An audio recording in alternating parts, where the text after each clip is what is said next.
How do you know if you're moving forward if you don't have a way to measure it? We often get caught up in the process of doing something without knowing if it's taking us in the right direction. Tracking, measuring, looking at data is more than actually just looking at those numbers. It's a way to be able to evaluate, to adjust, and to make changes. Hey, this is Dr. Dwain Woode, and that's what we're talking about today. Welcome to day number 9 of my 100-day walk to consistency. We're going to be talking about tracking today and understanding why tracking is an amazing way to set ourselves up for success. Remember, consistency is your secret weapon, and tracking is another piece in that puzzle. I'm glad that you're on this journey that sets us up to be stronger, to be a better version of ourselves, and to put pieces together each day as we grow, as we change, and as we work towards consistency. Hey, let's jump into our discussion on our walk. See you in a minute. So, talking about tracking, what is the importance of tracking? Well, one key point that I want you to remember, that tracking is a way to keep you motivated. We've talked before about setting goals, and when we're tracking, then we know when we're hitting those milestones, those mile markers, and it keeps us motivated to be able to do more. It keeps us going. It gives us mile markers, if you will. When I travel, there's this game that I play with myself that I always tell people about. So, depending on where I have to go, I will set out where I should be at a particular time of the day. I'll set up how many miles that I should have gone. I'll set out how many mile markers I should have gone by. And so the game that I play is to see if I could beat the mile marker. In other words, when I get to a particular time, am I at that mile marker? Have I gotten there before? If I've gotten there before, it gives me a little boost because that means I beat the time, right? So all of these things that we do sets us up for having that little adrenaline, right? That dopamine push that we get sometimes for, remember, anticipation and reward. Yeah, we get a little dopamine burst. And every time we see that we've made a mile marker and we are at a particular place of success, then we get a boost. And our body, our brain says, yeah, we can do this. And it keeps us going. So consistency helps to take us in the direction of being successful, sets up those patterns, those behaviors, those routines. And when we track where we are on that path, on that plan, then it helps to motivate us. So we're tracking not just because we want to track, but we're tracking because it helps us, right? It also helps us to be able to make necessary adjustments. One of the processes that we will talk about as we move into some of the other discussions is when we have a plan, how do we assess whether the plan is working, and how do we make adjustments? And if we are tracking, then we have objective data to look at so that we can know how to make adjustments. So tracking something motivates you, and it also gives you a point of reference. It gives you some data that you can use to then move about making adjustments and making changes to what you're doing. So those are some of the virtues of tracking. So why is tracking so important? Robert Collier said that tracking or success is the sum of the small parts. You know, we've talked about this idea that small steps make up the whole of the goal, right? And so when we're tracking, it helps us to, as I said before, get those steps that we've put in place for our goal. We get to be able to look at those and evaluate them. But the success that we are going to have is really a sum of those small parts. And so there are times when you will have to adjust those small parts. There are times when you have to reassess. There are times when you have to do something different than what you intended. And so being able to look to see which mile marker you're on allows you to make that change. The other thing is that we can't wait until the end goal to celebrate or to make adjustments. There's an analogy that I've heard people use, and I'm gonna just pick up on it. It's like if a plane leaves New York and it is a degree off in its flight path, by the time it gets to California, it could be miles away from where it was intended to be. And so as we're tracking, right, and we're looking at those small components, it allows us to see if we are off course. It allows us to be able to move and adjust if we have to. And it allows us to make those important adjustments that take us in the right place. Also, tracking, when we're looking at those components, if we're saying that tracking is a combination of all those different parts, then assessing each of those parts is an important part of what we have to do. Okay, how do we track is something that people ask me all the time, and now in the modern day of technology, of course, there are a lot of apps. But the first thing that I tell people is, when we're tracking, make it simple. The simplest thing that you can do is get a piece of paper and take that piece of paper, make sure you write your goals down as we've been doing, and then what are the small steps that you've put in place that you need to track? And then you just go through, and you may have a checklist. Okay, I've done step 1, step 2, step 3, step 4. Okay, how is step 1 going? How is step 2 going? How is step 3 and step 4 going? And then, do I need to make a change? And really, that is a sheet of paper that divided into 3, essentially, or 4, and you list the goals. You list the small steps that you have to take. Say there are 5 steps, and you number 1, 2, 3, 4, 5. That's column 1. Column 2 is the step itself. Like, what am I have to do? So I'm working on losing weight. And so the steps, I've got 5 steps. Step 1 is to get up in the morning and exercise. Step 2 is to cut back on the carbs in my meal. Step 3 is to get my labs checked, make sure I'm following up with my doctor. Step 4 is to join a community. And step 5 is to assess at the end of every week, right? So 1, 2, 3, 4, 5. Now I've named the steps. The third column is, am I achieving that, right? Am I getting up early in the morning? Am I cutting back on carbs? Am I getting my labs checked? Am I in a community? And am I assessing? Do I have those things in place? And the last column is yes or no. Either I'm achieving it, yes or no, yes or no, yes or no. And then do I need to make a change, right? Because the third column is yes or no. Fourth column is, do I need to make a change? And what is the change that I'm making? That's it. Very simple. It doesn't have to be more complicated than that.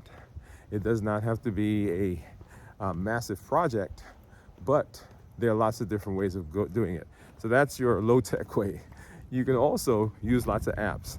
I've said before that I use something called Notion. And Notion is an amazing app that I use it actually has a lot of different things in there. But one of the things I do is I've created habit trackers.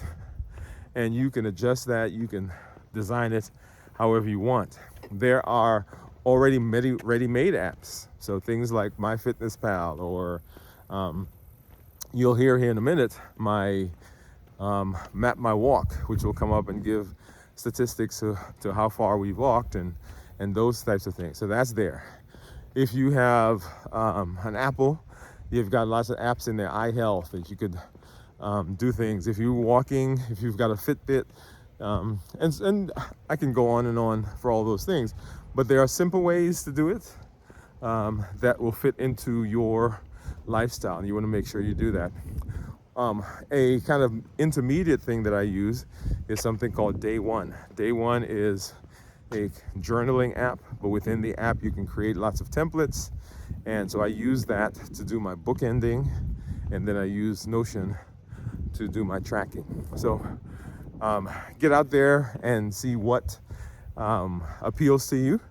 We'll put, I think I'll list in the documentation some of the apps that I use. If you go to my channel, you'll see some of those as well, because I think I've done shows on most of the things, a lot of the things I've used. But yeah, make sure that you get there. Okay, all right. And then you want to create, when we're tracking, you want to create visual reminders of what needs to be tracking, what you need to track, and how often that you need to track it. Once again, a low-tech way of doing it is to get a calendar and put the calendar on the refrigerator, put the calendar on the wall. And what are you tracking? Are you tracking days? Every time you have achieved a particular mile marker, which is a day, you put an X. Right? We gave the story of Jerry Seinfeld, who was asked by the comic, how did he become such a great comic? And he said, hey, I just wrote jokes for 100 days. And every time I wrote a joke, every time a day was done, I went and I put a X on the calendar. So you can do that as well. As you're walking, as we're doing 100 days, I hope that you are marking that off on the calendar, right? A big red X, a big green X, big whatever color X you want, and mark that off on the calendar so that you know that you are making progress. So make it visual. One of the things that we will discuss is the power of visualization. And for me, I am a visual person. So if I see it, then I'm more likely to do it. It's more likely to become a part of me, and I'm more likely to be consistent in that thing. So however you're gonna do it, make it a visual thing. So I mentioned calendar. Some of you who are working on kind of a mindset, you may have a mantra that you've created, right? So don't put it in your suitcase or your bag or your knapsack or your book bag or your backpack or anything like that. Put it on the mirror so that when you wake up in the morning and you're looking at the mirror, you're brushing your teeth, you're combing your hair, then it's right there. In my office, I've created I shouldn't say I've created, I didn't create it, but I was in a group that I started, I don't know, maybe 2-3 years ago, or more actually, wow. And they had a commitment statement, and I signed the commitment statement, and I put it on some backing, and I framed it, and it's on my wall from that time to now that says, every time I go into my studio, it's there. Okay, so it's a visual reminder of the things that I'm going to be doing and the things that I said that I was going to do. Okay, so make it visual, make it something that you are going to see. And then the visual matters because, remember, we're trying to work on automating the process. We don't have to think about it, because if we have to think about it, sometimes our feelings will get in there. So when we see it, the brain, the mind automatically says, hey, let's do it. Let's go for it. And let's move in that direction. So the visual is a trigger. And the trigger is very important to help you move in the direction that we said that we need to move. So the other thing is reflecting. So I mentioned kind of that 4-column chart on the piece of paper where you're numbering them, you're listing the steps, you're looking at the steps and saying, is this step working, yes or no? And then what do you need to do? How do you change it? And that also fits into what we term reflection. And reflection is simply looking at the things that you are doing, looking at the steps, looking at the goals, and is that step taking me in the direction that I said that I want to go. And if it is, then no problem. If it's not, then we make a change. One of the things I do in my office, so as you know, I'm an endocrinologist, and so we take care of diabetes. Ooh, something just flew across my face. Take care of diabetes, and I tell my patients that one of the things I want them to do on a weekly basis is to sit down and reflect, evaluate their blood sugars. How were my blood sugars this week? Is what I'm doing working? Are my blood sugars in the target? If they're not in the target, what do I think caused it? If it's not in the target and I find what caused it, how do I make changes to set me up for success? So all of that is part of reflecting. And reflecting allows you to look at your data. It allows you to look at the processes that you're working on. It allows you to move in the direction that you say you're going, and so set yourself up for further success. Because if we're not looking at it, if we're not reflecting, if we're not evaluating the things we're doing, then we're just working. Have you ever seen one of my favorite things to do or things to watch when I was growing up is I would watch these tournaments. And so you've seen, let me turn this off. Oops, a little bit there. There we go. Get that person out of the background. And so they're in a boat, and we've got a bunch of people who their goal is to head in the right direction. And have you ever seen where you've got one of the boats that's moving? And so let's see what just happened. I think we just lost. Hold on a second.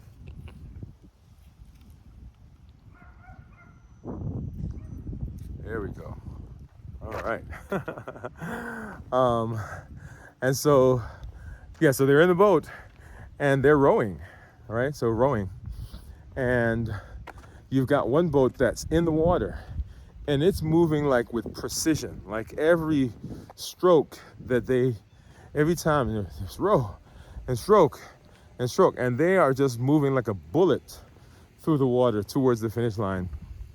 And then there's another one where every time somebody yells stroke, like one side is, I don't know, they're just not coordinated. And that boat, even though they might be doing a lot of work, they're not moving in the right direction, okay? And so if we are putting the time in to create these goals and create these processes, then we want to know, is that process working for us? Is it taking us in the direction that we say we want to go? Otherwise, we're doing a lot of work, but we're not being successful because we have not reflected and we have not made those changes. So reflection is important because it allows us to assess where we are and to see if we need to make changes. Let me turn around so you guys can see them at the pond again behind me. There we go. Isn't that beautiful? Yeah.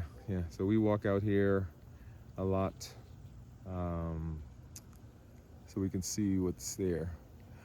My wife loves to take pictures. All right. So what are some common mistakes that people make? One of the common mistakes that people make is that they focus on the end product rather than focusing on the process. Yeah, that seems to be a consistent theme. So they focus on the end product and not on the process. So success is the sum of the steps. Success is not all the steps. It is the sum of the steps. And so if we're going to be successful, then we've got to work on the process, the steps themselves. And if we do the steps, if we're consistent with the steps, then the sum of those steps is going to take us in the right direction. I remember back in the ancient days when I first started in my life, one of the things I used to do is I was doing a computer program.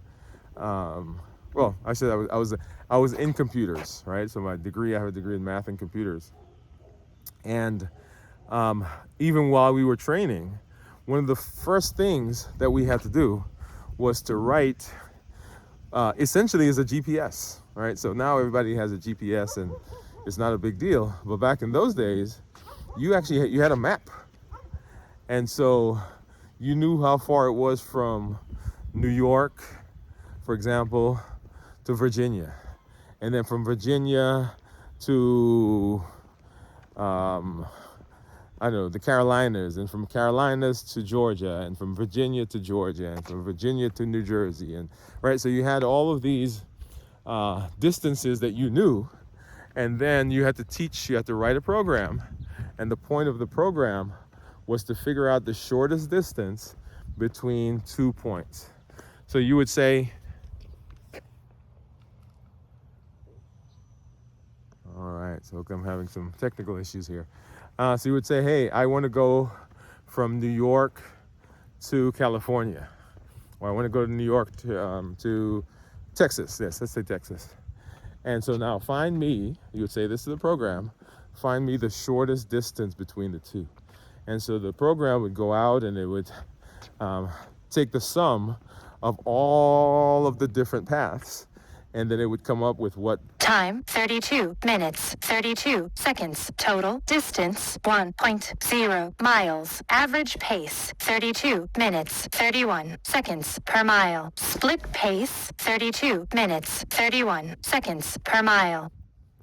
All right, so that was my app just giving us the statistics. But yeah, but back to the program. So the program would take the sum, it would create a path using all of the different sums, and then it would spit out what it thought was the shortest one based on the calculation. Okay, and the way it did that was it just went out and it added up, you know, the distance from New York to Jersey, and from Jersey to South Carolina to Georgia, Georgia to say Alabama, Alabama over to Mississippi, Mississippi over to Louisiana, Louisiana over to Texas, and then right, and then it would say, okay, that gave me one number. And then, hey, how about New York to Jersey, Jersey to Maryland, Maryland over to, I don't know, what, Indiana, Ohio, and Ohio to Indiana, and Indiana to Kentucky, and Kentucky to Tennessee, and Tennessee to Mississippi, and Mississippi over to Louisiana, Louisiana back to Georgia, to Texas, or, right? So it just basically took the sum of the parts and say, hey, what's the best one? So as we are working in this process, we want to know, are the things we're doing the right things? And so looking at the sum, looking at the progress, looking at the path is very important. The other thing, the other mistakes that we make is that we're not tracking consistently. You track today, this week, and then next week, oh, I'm not going to do it this week. And then we track the week after that, and then we skip 2 weeks. And then we skip 2 weeks. And if we are not consistent, then we run into lots of issues, lots of problems as we are trying to move in the right direction. And then the other thing is, we're tracking, we're consistent, but then we're not making adjustments, right? So if you keep doing the same thing like you've been doing, you're gonna get the same result. And so we want to make sure that we're setting ourselves up for success. So we're tracking, and we're tracking with the intention that if we see something that needs to be changed, we're gonna make the change. We're not just gonna keep doing it like it's been done just because it's been the way that it's been done, right? So remember that you've gotta have the courage to make changes. And if you do, then you set yourself up for success. And then as we have moved through the process, remember how we do it, right? So my challenge for you today is that you get out there and you start tracking. So one of the things that you've been doing with me, if you've been with us, is that you've been on this walk, 100-day walk to consistency. We're on day number 9. If you've not been tracking, hey, let's do it, right? So you're day number 9. Let's start tracking. Find the best way that you're going to use. You may have to try a couple of ways before you find the way that's working for you, right? You get a piece of paper, you get your journal, you use the workbook that you're using for this journey that we're on. You have just a calendar that you're using. Whatever it is, whether you download an app, go ahead and find your thing, right? Because how you begin tracking now is going to set up a pattern. Remember, consistency, neuroplasticity, routine, all those things. It's going to set up a pattern for how you're going to do things in the future. Okay, so your goal, your challenge for today is to find your method of tracking.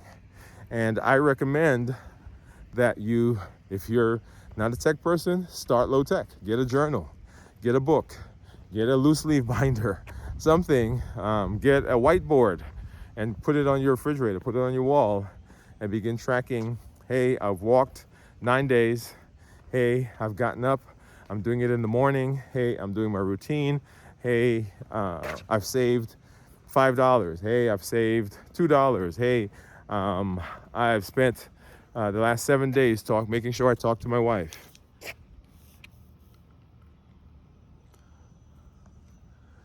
Hey, I've spent the last 2 days making sure that I talk to my wife. So make sure that you are doing that, right? That's the challenge for today. And I want to make sure, if you're not doing so, that you're taking the time to do the workbook. Okay, so the workbook is another way of making sure that you are getting what you need to get so that you can be successful. Okay, so don't just let the workbook sit there. Don't just let those pages go by. You're creating a manual for your future success. That's what you're doing. As you're going through the workbook, each of those pages, each of the assessments, each of the things that you're being asked to do, you're creating a workbook. And when you're done, when we get through these 100 days, you're going to have a manual for how to be successful, how to be consistent, how to build routines, how to build habits, how to set yourself up for success. So I want to make sure that I remind you to make sure you're doing those. All right. So find your way of tracking, begin tracking, and at the end of this week, I want you to make sure that you look back and assess where you are. Hey, this is Dr. Dwain Woode. That's Wood with an E. The E stands for Endocrinology. We're educating, empowering, and encouraging you to take charge of your health and take charge of your life and go to the next level. Remember, consistency is about progress, not about perfection. Thank you for joining me. We'll see you tomorrow as we continue our journey to a successful life. 100-day walk to consistency. All right, we'll see you tomorrow.